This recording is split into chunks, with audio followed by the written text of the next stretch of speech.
Okay, now we're finally live. All right.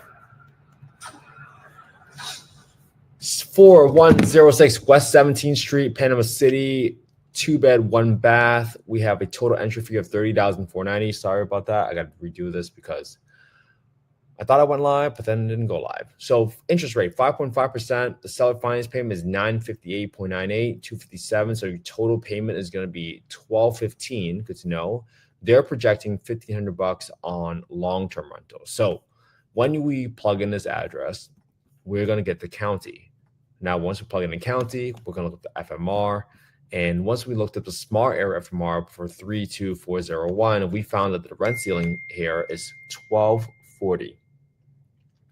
Now, $1,240, that's going to become your rent ceiling for this property, right? So this is how we figure out what is the maximum rent that we can charge for this property and whether or not you're going to make money on this property in order to analyze. This is just a little duplex here. So, I mean, not even duplex. This is a single family home.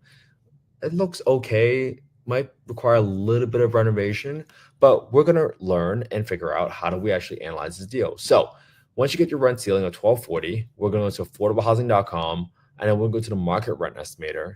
And from there, you can plug in the address, plug in the bedroom count, and your most important number is this number on the bottom right.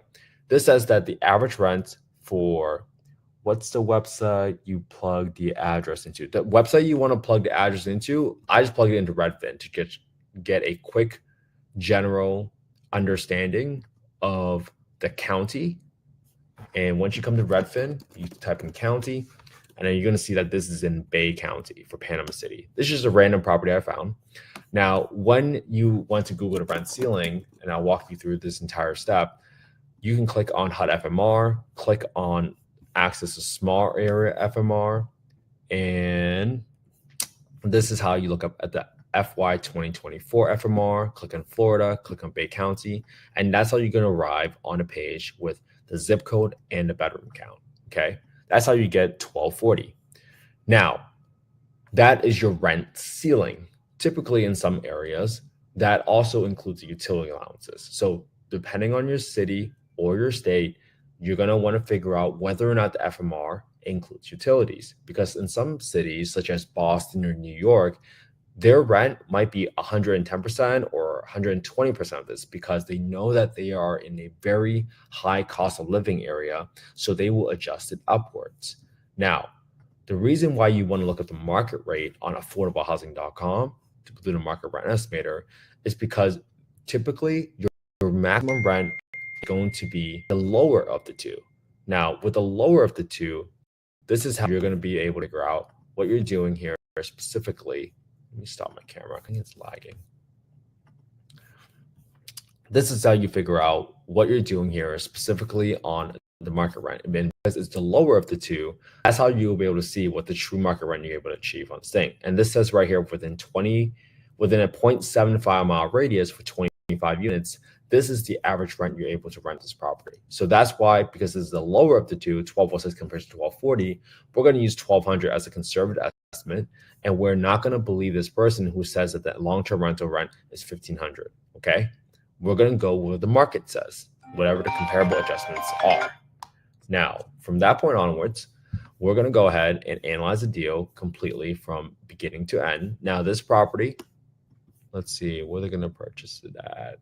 They're going to purchase it at $169,900. Okay. So we're going to put in the purchase price, $169,900. The renovation for this property, if we assume that we just got to repaint the entire place at 792 square feet, we always set aside about $1,500 for roof repairs. Usually we set aside $500 for some landscaping. This is a whole list, so you can go through all of it. 792. So we're going to assume that it costs $3 a square foot to repaint the entire place. I didn't see any flooring updates in some of the old photos, but who knows what the condition of the home is now. But you will find out whether it's a deal once you get your inspection or you get closer to the property. I'm going to zero out some of these because I'm assuming to renovate the bathrooms are in good shape, but I always replace the toilet with a high pressure flush toilet, and there's only one bathroom, so that's about $450 there for the high pressure flush one. I'm not replacing any HVAC like we did for the last home. I'm assuming the water heater is working. Maybe there's some termite issues. So I'm going to leave aside no termite. So I'm going to leave aside $13,000 for rehab, just in case on this property. Now, that's going to equals to 33,000, and that's going to be equals $13,000 for rehab. So let's walk this number through, right? So we have $1,200 in rent. Now the down payment is going to be $30,490. $30,490, and that did not include closing costs. So we're going to put 2.5% of the purchase price for closing costs, and we got almost 13 grand of renovations. Okay. Now, for this property specifically, this is a custom loan by the seller. So they're going to finance it for $139,410. This is at a what percent interest rate? 5.5% interest rate, 5.5. It's going to be amortized over 20 years, 12 payments over each year. It's going to start on May 1st. The balloon's going to be in 20 years. So it is what it is. Wait, is there? Let me see. Balloon, no balloon. Okay. So it's a 20-year term. So that's how much the seller will make over the course in time. So in order for you to get the PI, TI, you're going to see that this equals to $958.98. That's right. We've got another $257 for escrow payment. And I'm also going to assume that the insurance is going to keep going up because you're in Florida. So I'm going to add an extra $30 a month for security purposes. And now I have 10% for maintenance. We always set aside minimum, at least 7 to 10%, because think about landscaping. Think about things that will eventually break, right? You're going to have a home with a roof that eventually is going to give way, and you are going to have to replace that roof. So this money that you receive every single month, at least 10% of that money does not belong to you. That's something you want to pay attention to. Then you have property management, and we have property management for roughly around 10%, which you want to have these numbers in place just in case you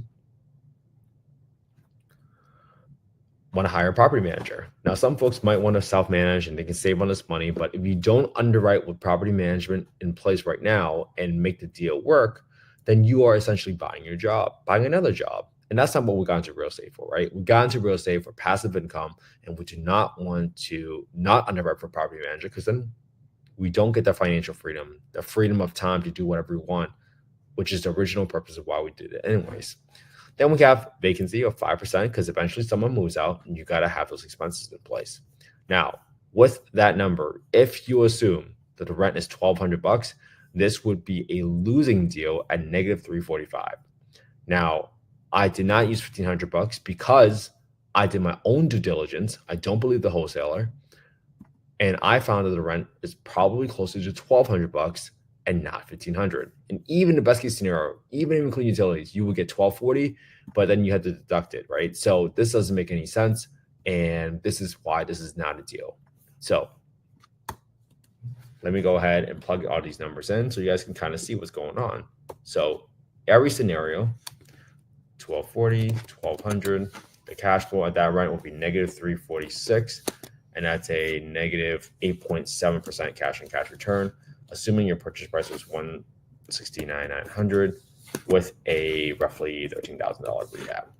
Even if you increase it to what the wholesaler is saying is at $1,500, this is still a negative 120 cash flow because you have to take out expenses for maintenance. Remember, this money does not belong to you. So sometimes people might mislead you and say, oh, the PITI is 958 and your property insurance is this, and so my cash flow is just my rent minus that.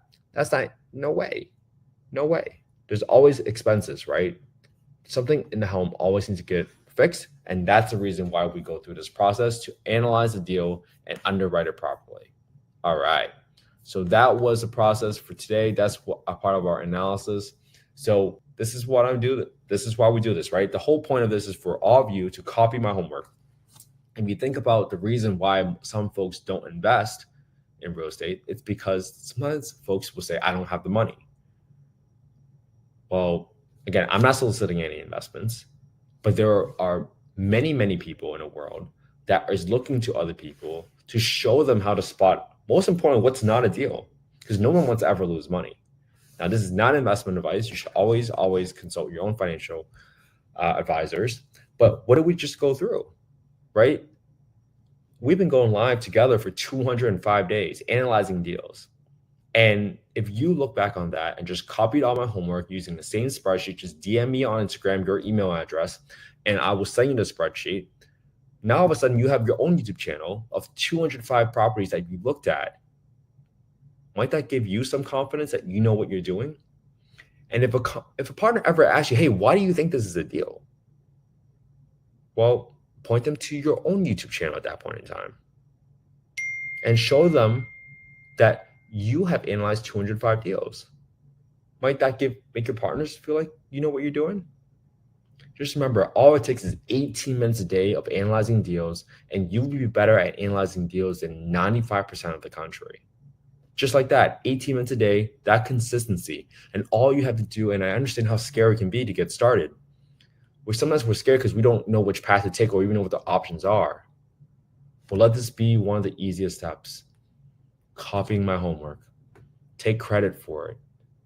And then just go ahead and put it on your own YouTube channel. And then you will start developing that credibility, and you will probably have more credibility than many, many other people in the country.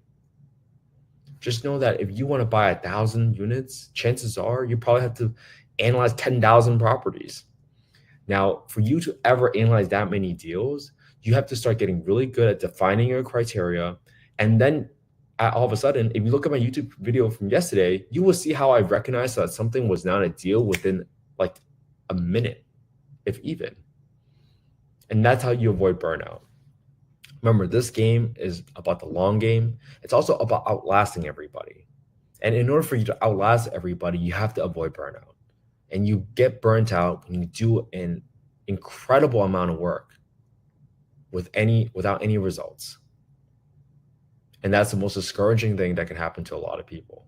So when you get this process down, you know what your criteria is, and you know what your friends or family also are interested in. Now, all of a sudden, you know exactly how to connect the dots, and now you're just helping people. You're providing value to others just by analyzing deals for them because of the skill that you have.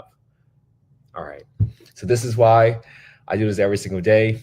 Thank you so much, everybody, for tuning in to the live today. I really appreciate it. Thank you so much for caring about affordable housing.